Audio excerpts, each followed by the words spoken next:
Hello and welcome to online Adda for study one step ahead for learning. दोस्तों स्वागत है आप सभी का हमारे यूट्यूब चैनल पर। जैसा कि दोस्तों आप सभी को पता है, मैंने आप लोगों को आरआरबी एनटीपीसी ग्रुप डी को लेकर दोस्तों जनरल साइंस के कुछ इंपॉर्टेंट क्वेश्चंस होते हैं जो डेली हम क्लास के अंदर कवर करते हैं। आज दोस्तों हमारा डे 3 है। इससे पहले कि हमने जितनी भी क्लासेस कवर की हैं, आप लोग दोस्तों उसकी प्लेलिस्ट में जाकर सारी क्लासेस को कवर कर सकते हैं।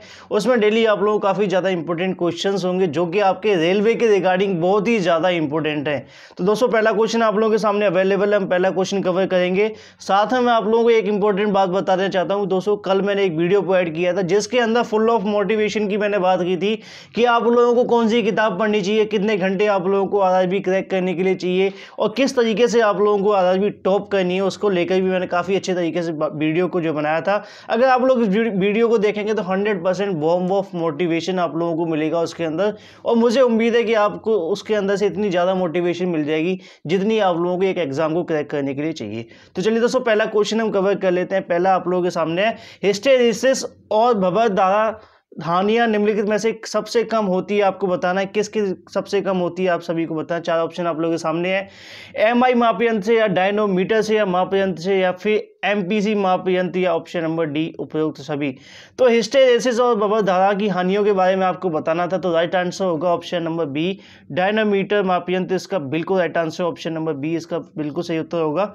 बढ़ते हैं दोस्तों अपने अगले क्वेश्चन पर। अगला आप लोगों के सामने है, भारत में घरेलू सप्लाई की वोल्टेज कितनी होती है, आपको बताना। नॉर्मली जो हमारे घरों में दोस्तों बिजली आती है उसकी सप्लाई का जो वोल्टेज होता है वो कितना होता है, आप सभी को बताना। चार ऑप्शन आप लोगों के सामने, राइट आंसर आप सभी को पता होना चाहिए। अगर आपको नहीं पता है तो दोस्तों कई बार ये वाला क्वेश्चन एग्जाम में पूछा गया, मोस्ट ऑफ द टाइम ये वाला आंसर लगा दिया गया है 400 से 420, बिकॉज हम लोग देखते हैं एक होती है दोस्तों 11,000 वाली लाइन, आप लोगों को पता होगा एक 11,000 वाली लाइन होती है और एक जो लाइन होती है दोस्तों वो होती है 440 वोल्ट की।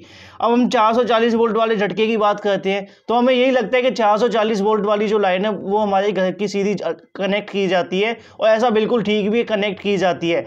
बट हमारे घरों में जो वोल्टेज सप्लाई होता है दोस्तों वो हो जाता है 110 से लेके 220, इससे ज़्यादा की हमें ज़रूरत भी नहीं होती और ना ही होनी चाहिए। अगर पूरा 440 वोल्ट अगर हमारे घरों में सप्लाई होगा तो आपकी जो टीवी, फ्रिज या जो भी इलेक्ट्रॉनिक मतलब की चीज़ें सारी की सारी खराब हो जाएंगी, जिसका आप लोगों को नुकसान हो जाएगा। तो याद रखना है दोस्तों, राइट आंसर आप सभी को मैंने बता दिया 110 120 इसका बिल्कुल राइट आंसर होगा, जो ऑप्शन नंबर बी दोस्तों आप लोगों के सामने, ऑप्शन नंबर बी दोस्तों जो आप सी दोस्तों आप लोगों के सामने अवेलेबल है। बढ़ते हैं दोस्तों अपने अगले क्वेश्चन पर। नहीं बी ठीक है, 110 120 ही यहाँ पर है, वो सी नहीं है, सी में 230 है। ओके बढ़ते हैं अपने अगले क्वेश्चन पर। अगला दोस्तों आप लोगों के सामने है, भारत में सप्लाई फ्रीक्वेंसी होती है, आपको बतानी है। अब बात तो हमने कर ली वोल्टेज के बारे में। अगर अगला क्वेश्चन आप लोगों से पूछ लिया जाए कि भारत में जो फ्रीक्वेंसी होती है वो कितनी होती है, तो आप लोगों को राइट आंसर बताना होगा। तो राइट आंसर होगा दोस्तों 50 हर्ट्ज की होती है। 50 हर्ट्ज जो हमारी जो फ्रीक्वेंसी होती है सप्लाई की वो सप्लाई की जाती है, तो ऑप्शन नंबर ए इसका बिल्कुल राइट आंसर होगा। पहले में याद रखना आपने दोस्तों 110 से 120, और अगर इसमें देखा जाए तो 50 हर्ट्ज आप लोगों को याद रखना है। अगला क्वेश्चन कवर कर लेते हैं, निम्नलिखित में से किस बाइंडिंग में टर्नों की संख्या अधिक होती है, आपको बताना है। प्राइमरी बाइंडिंग, सेकेंडरी बाइंडिंग, उच्च वोल्टेज बाइंडिंग या फिर निम्न वोल्टेज बाइंडिंग। चार ऑप्शन आप लोगों के सामने, राइट आंसर आप सभी को बताना। इसका जो राइट आंसर होगा सेकेंडरी बाइंडिंग में दोस्तों टर्नों की संख्या वो सबसे ज्यादा अधिक होती है, तो ऑप्शन नंबर बी इसका बिल्कुल राइट आंसर होगा। क्वेश्चंस का लेवल दोस्तों ऐसे रखा गया जैसा कि आप लोगों के आरआरबी में पूछा जाए उसके लेवल के ही क्वेश्चंस आप लोगों को यहाँ प्रोवाइड किए जा रहे हैं, तो आई होप कि आपको बहुत अच्छे लगेंगे। अगला क्वेश्चन आप लोगों के सामने, पावर ट्रांसफार्मर की आयरन कोर पटलित को दोस्तों होती है, आपको बताना है। जो दोस्तों जो पावर ट्रांसफार्मर होता है उसकी जो मतलब की प्लेट होती है लेमिनेटेड, वो किससे होती है, आपको बताना है।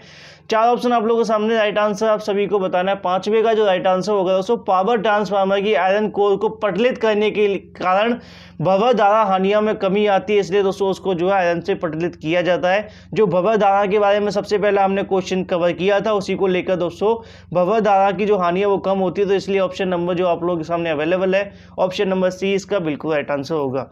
बढ़ते हैं अपने अगले क्वेश्चन पर। अगला क्वेश्चन दोस्तों आप लोगों के सामने है, ट्रांसफार्मर में हिस्टैरिसीस हानियां कम की जा सकती हैं। अब कैसे कम कर सकते हैं दोस्तों, अब ये वाला क्वेश्चन आप लोगों के सामने आ चुका।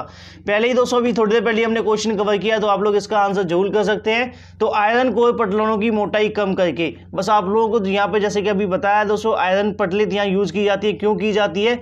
भभर धारा में हानियां को कम करने को लेकर। उसी चीज को यहाँ पूछा गया कि ट्रांसफार्मर में हिस्टैरिसीस हानियां को कम की जा सकती है। कैसे करना है दोस्तों, आयरन की जो पटलन हम लगाते हैं उसको बस मोटाई कम कर दी जाए, तो ये जो दोस्तों उसकी जो हानियां वो कम हो जाएंगी। तो ऑप्शन नंबर ए इसका बिल्कुल राइट आंसर होगा। क्वेश्चंस का लेवल काफी अच्छे तरीके से रखा गया है।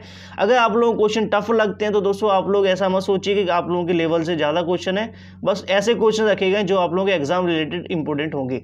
सीलिंग फैन में जिसमें संधारित्र वहन मोटर लगी है उसमें दोस्तों क्या होता है आपको बताना है। 4 ऑप्शन आप लोगों के सामने, राइट आंसर होगा ऑप्शन नंबर डी, जो दोस्तों आप लोगों के सामने सारे के सारे अवेलेबल हैं, जैसा कि आप लोग यहाँ देख सकते हैं। इनमें से कोई नहीं है, क्योंकि दोस्तों सेकेंडरी बाइंडिंग के चारों प्राइमरी बाइंडिंग होती है, बिल्कुल भी नहीं। प्राइमरी बाइंडिंग के चारों सेकेंडरी बाइंडिंग होती है, ऐसा भी नहीं है।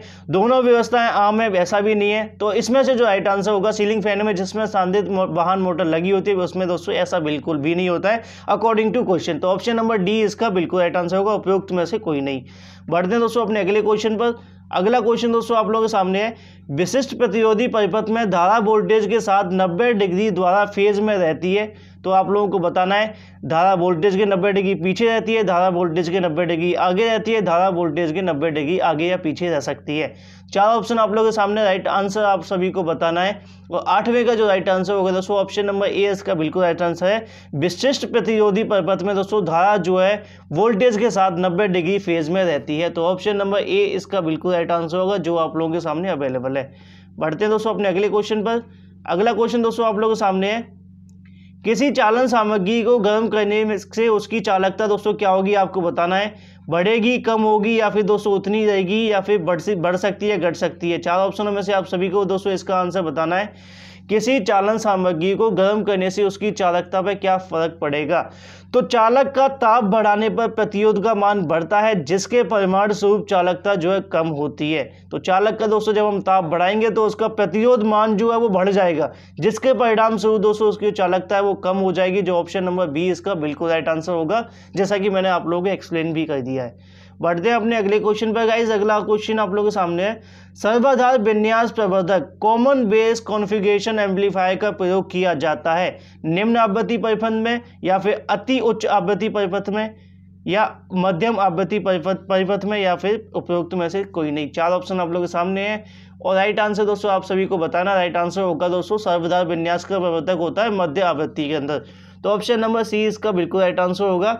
बढ़ते हैं अपने अगले क्वेश्चन पर। दोस्तों पता है ट्रांसफॉर्मर को लेकर ना बहुत सारे क्वेश्चंस पूछे जाते हैं।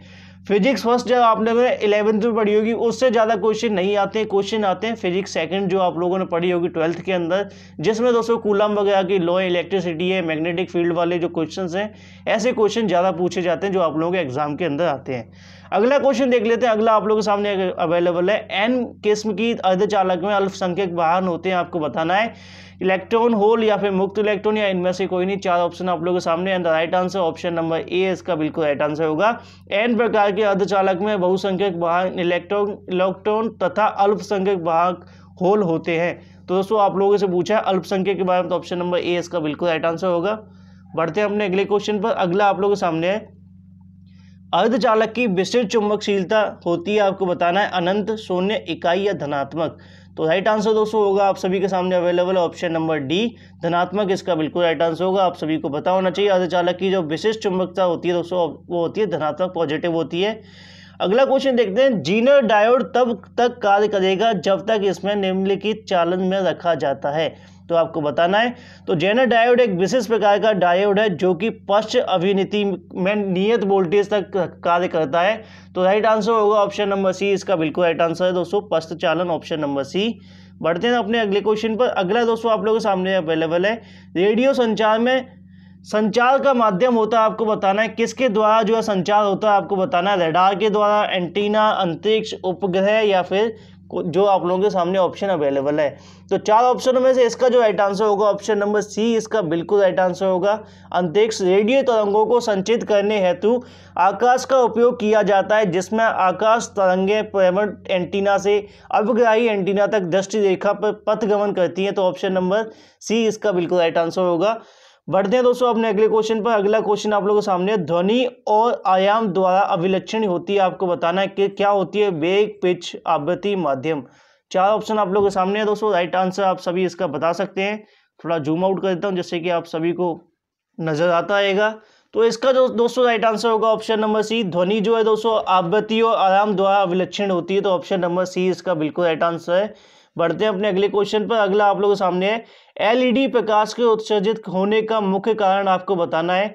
तो 4 ऑप्शन आप लोगों के सामने। राइट आंसर दोस्तों इसका जो होगा ऑप्शन नंबर जो आप लोगों के सामने अवेलेबल है ऑप्शन नंबर ए, डायोड गर्म होने पर प्रकाश उत्सर्जित करता है।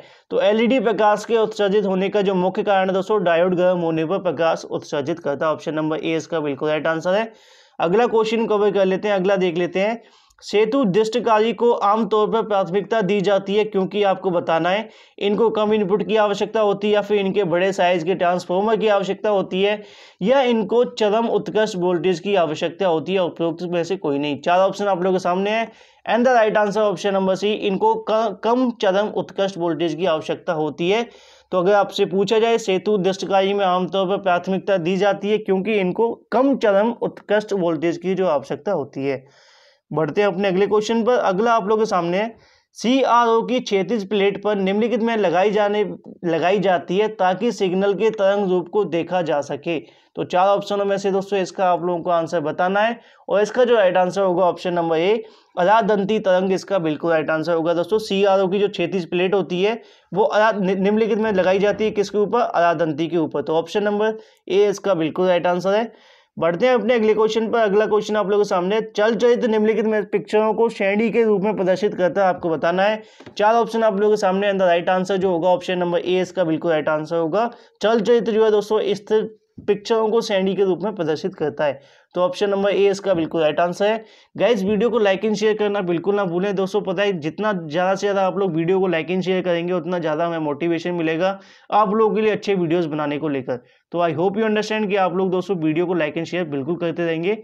अगला क्वेश्चन कवर कर लेते हैं। टीवी पिक्चरों में गति का दृष्टिभ्रम निम्नलिखित में से संबंधित है। आपको बताना है 4 ऑप्शन आप लोगों के सामने। अंदर right answer option number B, radio monitoring set के जरिए। तो ऑप्शन नंबर बी इसका बिल्कुल राइट आंसर होगा। क्वेश्चंस का लेवल दोस्तों काफी अच्छा रखा गया है। आप लोगों को पढ़ने में समझ में आ चुका होगा कि जो क्वेश्चन आप डेली पढ़ते हैं उनसे डिफरेंट क्वेश्चन आप लोगों को यहाँ देखने को मिलेंगे। अगला क्वेश्चन देख लेते हैं। टीवी सेट में आदि क्षैतिज प्रवर्धक में दोष हो तो तब उसका निम्नलिखित परिणाम होगा। आपको बताना है 4 ऑप्शन आप लोगों के सामने। राइट आंसर आप सभी बताइए। तो इसका जो राइट आंसर होगा दोस्तों पिक्चर नहीं बनेगी। टीवी सेट में यदि क्षैतिज प्रवर्धक हॉरिजॉन्टल एम्पलीफायर में दोष हो तब इसका जो निम्नलिखित परिणाम होगा दोस्तों इसकी जो है पिक्चर नहीं बनेगी। तो ऑप्शन नंबर सी इसका बिल्कुल राइट आंसर होगा। बढ़ते हैं अपने अगले क्वेश्चन पर। गाइस अगला क्वेश्चन आप लोगों के सामने है। टीवी में धुंधली पिक्चर निम्नलिखित में से दोष के परिणाम हो सकता है। किसका परिणाम होगा दोस्तों, एंटीना, RF प्रवर्धक या पावर सप्लाई, या इनमें से कोई नहीं। 4 ऑप्शन आप लोगों के सामने। अंदर राइट आंसर जो होगा दोस्तों वो RF प्रवर्धक की वजह से जो है टीवी में धुंधली पिक्चर इमेज जो बनती है वो ऑप्शन नंबर बी इसका बिल्कुल राइट आंसर होगा। बढ़ते हैं अपने अगले क्वेश्चन पर। अगला आप लोगों के सामने है। विमान निगरानी रडार अधिकांश मामले में निम्नलिखित ऑपरेट करता है। कौन करता है, X band, L band, C band, या फिर इनमें से कोई नहीं। तो बैंड है दोस्तों, एक्स बैंड, एल बैंड या सी बैंड, या इनमें से कोई नहीं। 4 ऑप्शन आप लोगों के सामने है एंड इसका जो राइट आंसर होगा ऑप्शन नंबर ए इसका बिल्कुल राइट आंसर। विमान निगरानी रडार जो होता है दोस्तों वो एक्स बैंड ऑपरेट करता है। तो ऑप्शन नंबर ए इसका बिल्कुल राइट आंसर है। क्वेश्चंस कैसे लगे दोस्तों कमेंट करके जरूर बताइएगा और कितने क्वेश्चन आप लोगों के ठीक गए ये जरूर बताइए। इससे आप लोगों को पता चलेगा कि आप लोगों की तैयारी कितनी अच्छी चल रही है और कितनी नहीं। तो अगला क्वेश्चन आप लोगों के सामने। अति उच्च आवृत्ति पर पृथ्वी के रूप में कार्य करती है। आपको बताना है चालक, अर्धचालक, परावैद्युत या चालक एवं अर्धचालक। तो 4 ऑप्शन आप लोगों के सामने। अंदर right answer option number C, परावैद्युत इसका बिल्कुल राइट आंसर होगा। तो अति उच्च आवृत्ति पर पृथ्वी जो है परावैद्युत के रूप में कार्य करती है। तो ऑप्शन नंबर सी इसका बिल्कुल राइट आंसर है। बढ़ते हैं अपने अगले क्वेश्चन पर। चालक का प्रतिरोध आपको बताना है। 4 ऑप्शन आप लोगों के सामने। लंबाई के समानुपाती होता है, इसके परिच्छेद के उत्क्रमानुपाती होता है, सामग्री की प्रतिरोधकता के समानुपाती होता है, या उपरोक्त सभी। 4 ऑप्शन आप लोगों के सामने है and the right answer option number D इसका बिल्कुल राइट आंसर होगा। उपरोक्त सभी दोस्तों इसका बिल्कुल राइट आंसर है। ये तीनों चीजें जो है दोस्तों चालक का प्रतिरोध पर डिपेंड करती हैं। बढ़ते हैं अपने अगले क्वेश्चन पर, मतलब कि उसे रिलेट करती है, नॉट डिपेंड। अगला आप लोगों के सामने सांद्रता की धारिता, कैपेसिटी ऑफ कैपेसिटर आपको बताना। 4 ऑप्शन आप लोगों के सामने। राइट आंसर दोस्तों इसका जो होगा ऑप्शन नंबर डी, क्योंकि दोस्तों प्लेट के क्षेत्रफल के साथ बढ़ती है, बिल्कुल बढ़ती है। प्लेट के बीच की दूरी कमी के साथ बढ़ती है, जी हाँ दोस्तों। प्लेटों को पृथक करने वाले माध्यम के परावर्त वैद्युत नियतांक में वृद्धि के साथ बढ़ती है, बिल्कुल बढ़ती है। तो option number A B C तीनों के तीनों राइट है। अगर ऐसी स्थिति बन जाए तो ऑप्शन नंबर डी अपना बिल्कुल राइट बन जाता है, जो होता है उपरोक्त सभी। अगला क्वेश्चन देखते हैं। प्लग टॉप पिनों में हल्की सी झिरी मतलब स्लिटिंग काटी जाती है, आपको बताना है। 4 ऑप्शन आप लोगों के सामने। क्यों काटी जाती है ये आप सभी को बताना है। तो राइट आंसर जो होगा दोस्तों इसका मैं आप लोगों को बता देता हूं। ऑप्शन नंबर बी इसका बिल्कुल राइट आंसर है। प्लग पिनों और बेलनाकार सॉकेटों को टर्मिनलों के बीच स्प्रिंगदार संपर्क बनाने के लिए दोस्तों ये काटी जाती है। तो ऑप्शन नंबर बी इसका बिल्कुल राइट आंसर होगा, जो आप लोगों के सामने अवेलेबल है। बढ़ते हैं अपने अगले क्वेश्चन पर। अगला क्वेश्चन आप लोगों के सामने है, इसको नीचे कर देते हैं। तो आप लोग देखिए दोस्तों, अगला आप लोग देख सकते हैं। BIR वायरों में कॉपर के चालक कॉपर कंडक्टर पर सदैव टिन की परत चढ़ाई जाती है। तो आपको बताना क्यों चढ़ाई जाती है। तो 4 ऑप्शन आप लोगों के सामने। राइट आंसर दोस्तों आप सभी को पता होना चाहिए, और नहीं पता तो होगा right answer option number C. Copper के चालक पर सल्फर अंश के आक्रमण को रोकने के लिए दोस्तों जो है BIR वायरों के ऊपर कॉपर चालक, जो कॉपर कंडक्टर के सदैव टिन की परत जो चढ़ाई जाती है, वो कॉपर के चालक पर सल्फर के जो अंश के आक्रमण होता है दोस्तों उसको रोकने के लिए चढ़ाई जाती है। तो ऑप्शन नंबर सी जो आप लोगों के सामने अवेलेबल है बिल्कुल राइट आंसर होगा। अगला क्वेश्चन कवर कर लेते हैं। परिपथ वियोजक सर्किट ब्रेकर और रिले की तुलना में HRC फ्यूज एक बेहतर संरक्षित युक्ति है, आपको बताना है, प्रोटेक्टिव डिवाइस है। तो 4 ऑप्शन आप लोगों के सामने। राइट आंसर आप सभी को पता होना चाहिए। तो ऊष्मीय प्रतिबल के विषय में इसका बिल्कुल राइट आंसर होगा ऑप्शन नंबर बी। बढ़ते हैं अपने अगले क्वेश्चन पर। अगला आप लोगों के सामने क्वेश्चन अवेलेबल है। मोटर परिपथ में लगी होती है, आपको बताना है क्या लगी होती है। ओवरलेड प्रोटेक्शन, शॉर्ट सर्किट प्रोटेक्शन, ए और बी दोनों, या उपरोक्त में से कोई नहीं। तो राइट आंसर जो होगा दोस्तों, अगर आप लोगों से पूछा जाए मोटर परिपथ में लगी होती है, क्या क्या लगी होती है। ओवरलोड प्रोटेक्शन, जी हाँ दोस्तों लगी होती है। शॉर्ट सर्किट प्रोटेक्शन, ये भी लगी होती है। तो ऑप्शन नंबर ए और बी दोनों इसके बिल्कुल राइट आंसर होंगे। सो गाइज ये थे आज के इंपॉर्टेंट 30 क्वेश्चन जो जनरल साइंस के पार्ट से मैं आप लोगों के लेकर के आया था। आई होप कि आप सभी को बहुत पसंद आए होंगे। अगर आपको पसंद आए तो वीडियो को लाइक एंड शेयर करना बिल्कुल ना भूलें। साथ में चैनल को सब्सक्राइब कर लें, बेल आइकन को दबा लें, जिससे कि आप सभी को नोटिफिकेशंस मिलते रहें। सो गाइज आज के वीडियो में इतना ही। मिलते हैं कल। Till then take care, tata bye bye and thank you for watching this video.